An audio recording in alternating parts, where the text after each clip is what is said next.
Drums, please.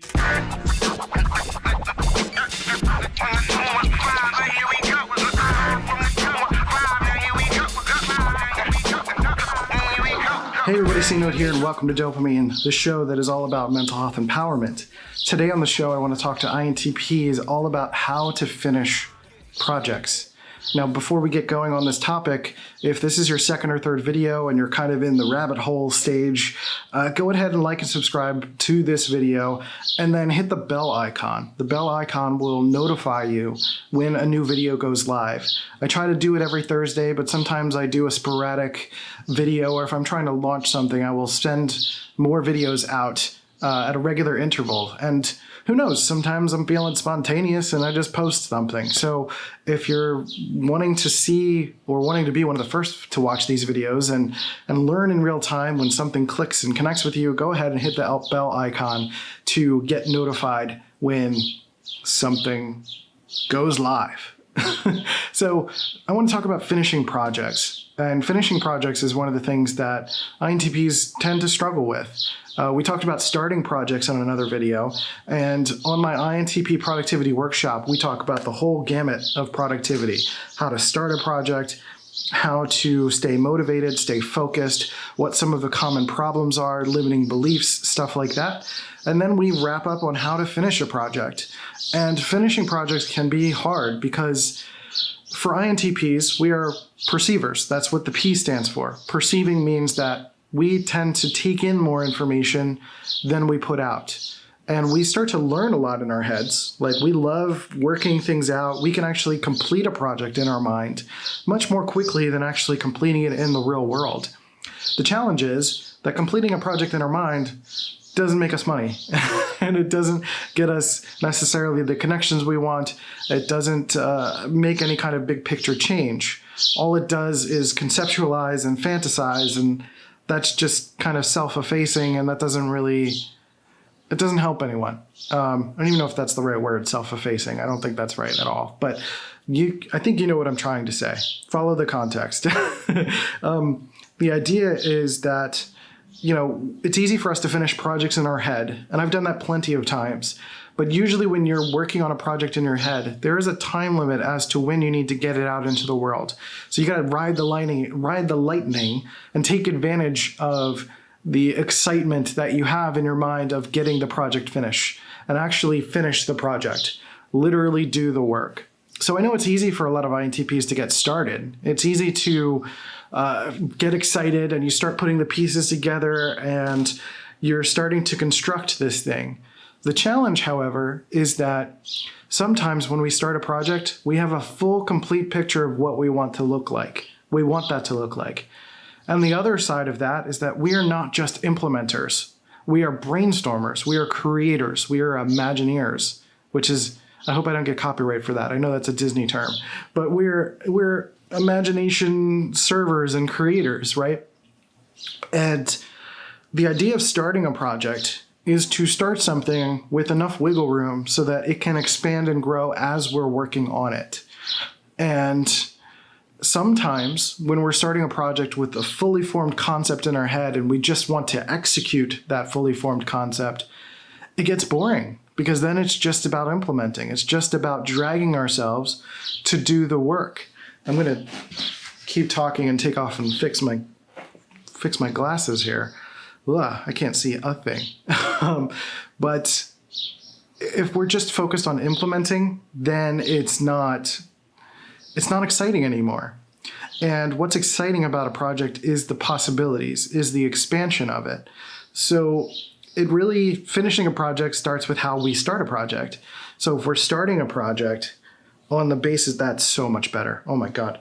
If we're starting a project on the basis that we're just gonna translate what's in our head into the real world, that's not fun. I'd rather pay someone to do that.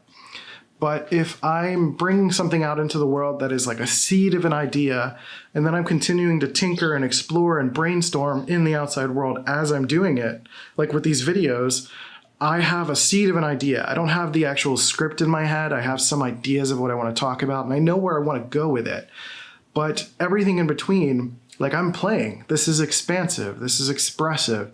I do that with my podcast episodes. I do that with a lot of the articles I write. Articles are harder because you have to kind of end up with a finished product. But finishing a project usually means finding some sort of concession as to between your idealism, some sort of compromise, I should say, between your idealism and the minimum viable product, like what can actually get out there and serve the vision of what you're trying to serve.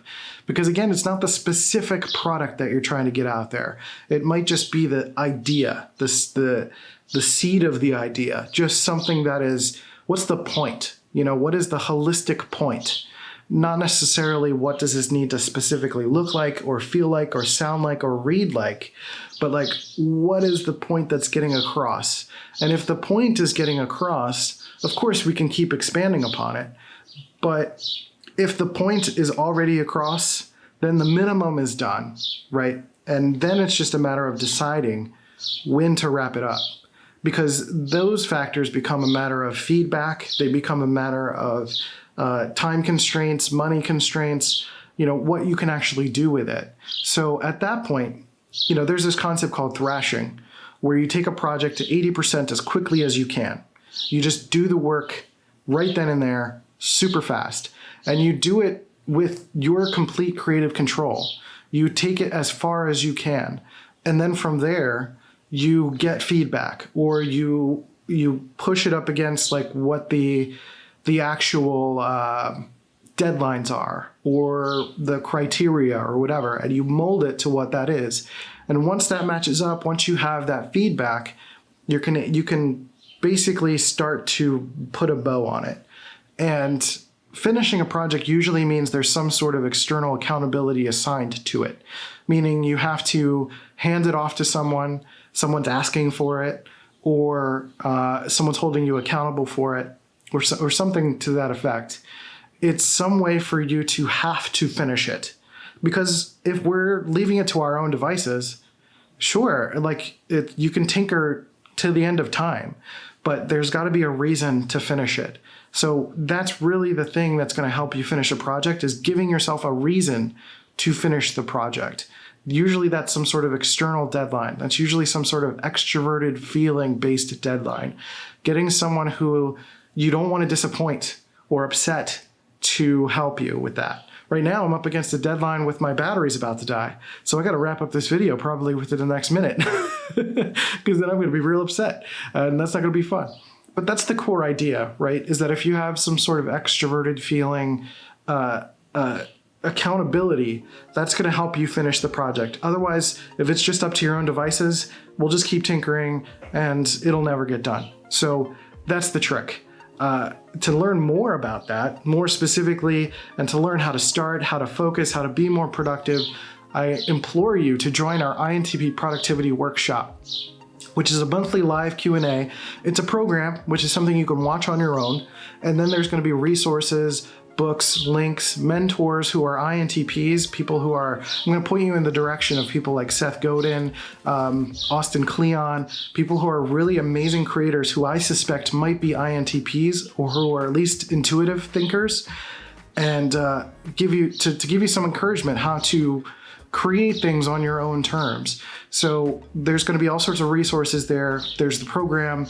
And then every month we're going to do a live Q&A with other INTPs, which is the workshop itself, to answer questions, to brainstorm together, to provide your context, and then be able to take your projects to the next level and be able to give you both INTP brain power from other INTPs, but then also, learning holistically how to be more productive, how to get more things done and put good stuff out into the world and actually finish projects and get it done. So with that said, I'm going to finish this one because I'm amazed the camera hasn't just shut off yet. With all that said, leave a comment, rating, review. There's email lists and all the other links below. Go check that out. But sign up for the INTP Productivity Workshop. It is launching soon. And for the beta group, the first month, you get half off for the lifetime of your membership. So go ahead, sign up, get involved, and leave a comment, all that stuff, blah, blah, blah, blah, blah. Anyway, I love you guys. Take care of yourselves and each other. Hand signals. I'll catch you next time on Dopamine. See ya.